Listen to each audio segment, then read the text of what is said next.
Hello everyone, कैसे हैं आप सभी लोग। I hope you are doing well. Welcome to the study alliance. So dear student, जैसा कि आपको बताया गया था कि 4 फरवरी से द स्टडी अलायंस चैनल आप सभी के लिए एनसीईआरटी की सीरीज जारी करेगा।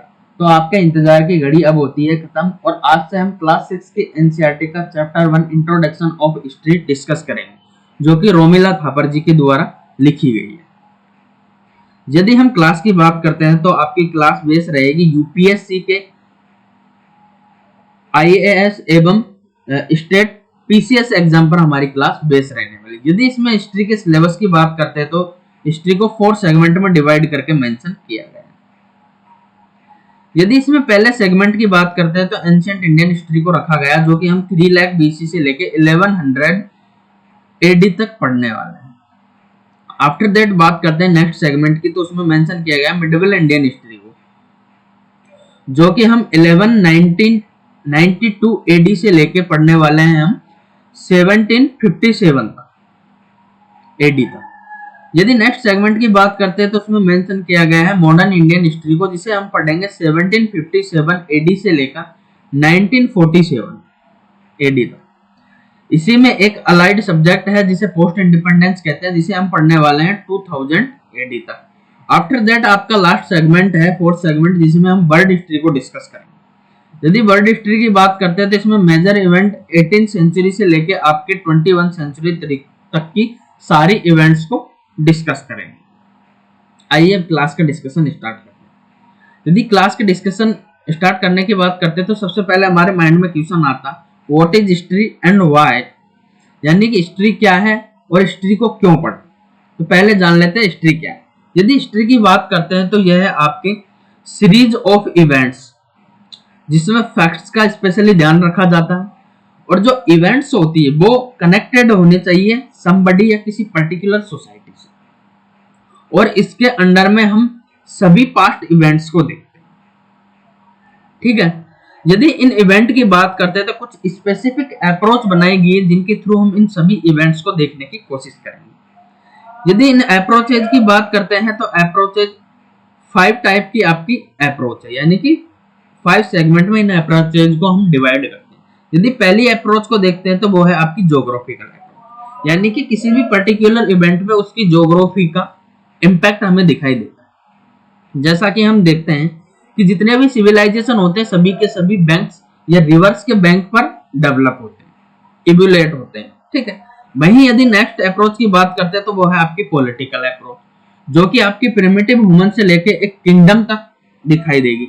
प्रिमिटिव ह्यूमन की बात करते हैं तो वो ग्रुप में रहना स्टार्ट करेंगे और उनका अपना एडमिनिस्ट्रेशन होगा, जैसे कि सरदार उनको प्रोटेक्ट करने के लिए अलग से लीडर्स बनाएंगे, लीडर्स डेवलप करेंगे।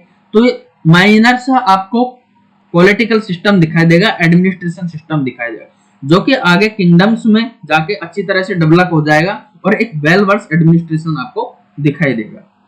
यदि वही नेक्स्ट अप्रोच की बात करते हैं तो वो आपकी अप्रोच आती है इकोनॉमिकल अप्रोच, यानी कि या प्रिमिटिव ह्यूमन की बात करें या हम किसी किंगडम की बात करें तो दोनों की अपनी इकोनॉमी होती है। जैसे कि प्रिमिटिव ह्यूमन की बात करते हैं तो वो नोमैडिक होते हैं और फूड गैदर होते हैं, यानी कि उनकी इकोनॉमी कैसे चलती है कि वो फूड को गैदर करते हैं, फिर कई दिनों तक उस रखे हुए फूड को खाते हैं। उसी तरीके से यदि किंगडम की बात करते हैं तो वर्क क्लासिफिकेशन पाया जाता है और अलग अलग लोग अलग अलग तरीके के कार्य के थ्रू अपना इकोनॉमी जनरेट करते हैं।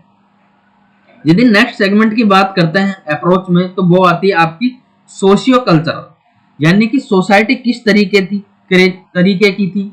यदि बात करते हैं हम एंशिएंट पीरियड में, स्टोन पीरियड में, तो आपको देखने को मिलेगा कि लोग पत्तों या फिर पेड़ की छाल अपने शरीर पर पहना करते थे। वही आगे चलकर बुने हुए कपड़े देखेंगे।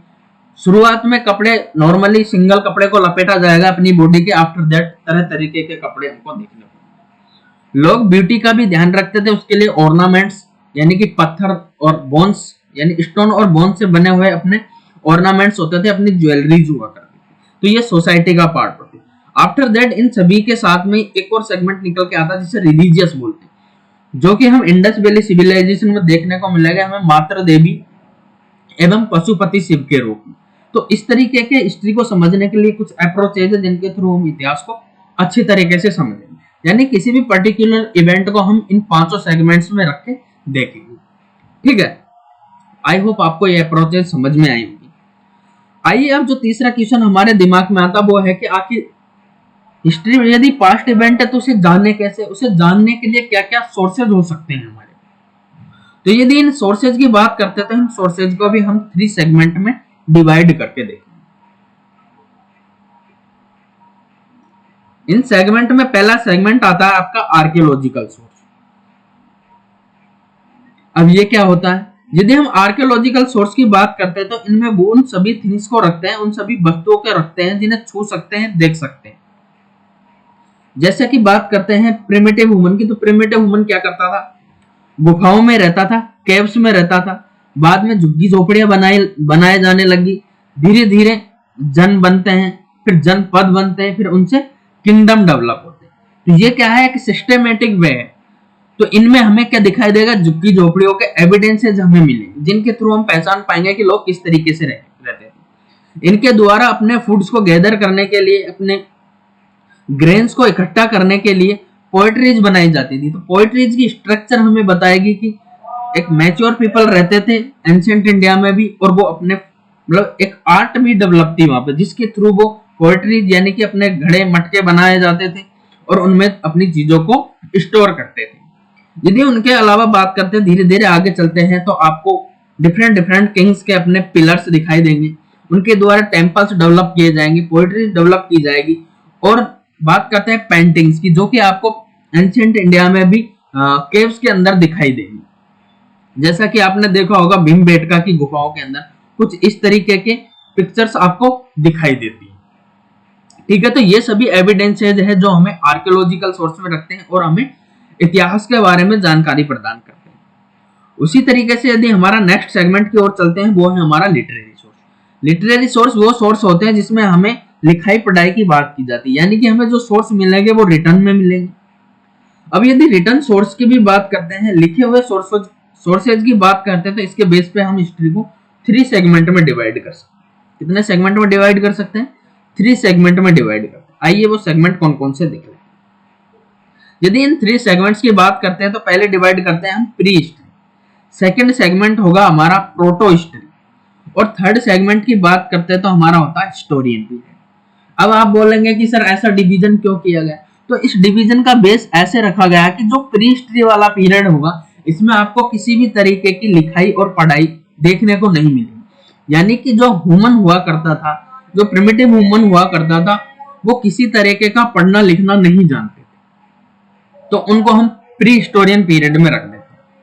यदि बात करते हैं वहीं प्रोटो हिस्टोरियन पीरियड की, तो प्रोटो हिस्टोरियन पीरियड में हमको इस तरीके की लेखन कला या फिर राइटिंग्स देखने को मिलती है जो उनके द्वारा लिखा पढ़ा तो गया, उनके द्वारा लिखा पढ़ा तो गया, लेकिन उन्होंने जो लिखा है वो हमारे द्वारा पढ़ा नहीं जा सका या हमारी अंडरस्टैंडिंग से परे है वो। तो ऐसी चीजों को हम प्रोटो हिस्टोरियन पीरियड में रख देते हैं। यानी कि जैसे बात करते हैं इंडस वैली सिविलाइजेशन, उसमें हमें लिखी पढ़ी हुई चीजें मिलेगी, जैसे कि ट्रेड में वो यूज करते थे अपने डाटा को स्टोर करने के लिए। तो वो सारी चीजें उन्होंने तो लिखी, वो अपने अंडरस्टैंडिंग करते थे, लेकिन उनको हमारे द्वारा नहीं पढ़ा जा सका।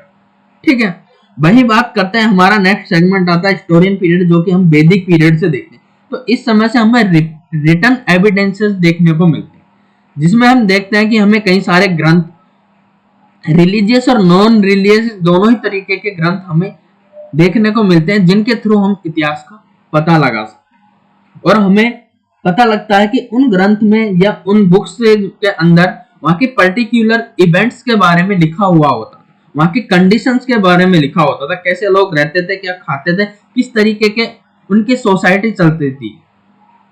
इसका यदि एक एग्जांपल की बात करते हैं तो आप मौर्यन पीरियड में देखोगे कौटिल्य के द्वारा लिखित एक पुस्तक है जिसे बोलते हैं हम अर्थशास्त्र। बेसिकली इसका नाम अर्थशास्त्र है, लेकिन इसमें मौर्यन पीरियड के पॉलिटिकल कंडीशन के बारे में बात की गई।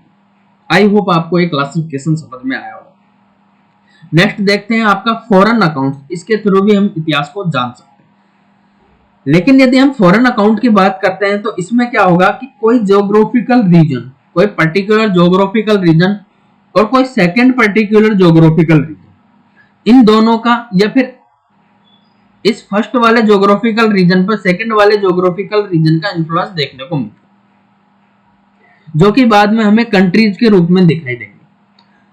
हम देखते हैं कि शुरुआत में इंडस वैली सिविलाइजेशन इंडिया में डेवलप होता है, वहीं पे ईरान और इराक वाले रीजन में मेसोपोटामिया सिविलाइजेशन डेवलप होता है।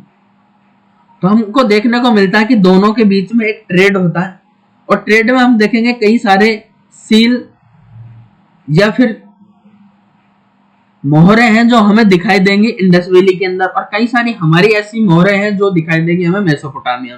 तो ये चीज इंडिकेट करती है कि इन दोनों के बीच में कुछ न कुछ सिमिलरिटी थी, या फिर इनके बीच में ट्रांसपोर्ट होता था।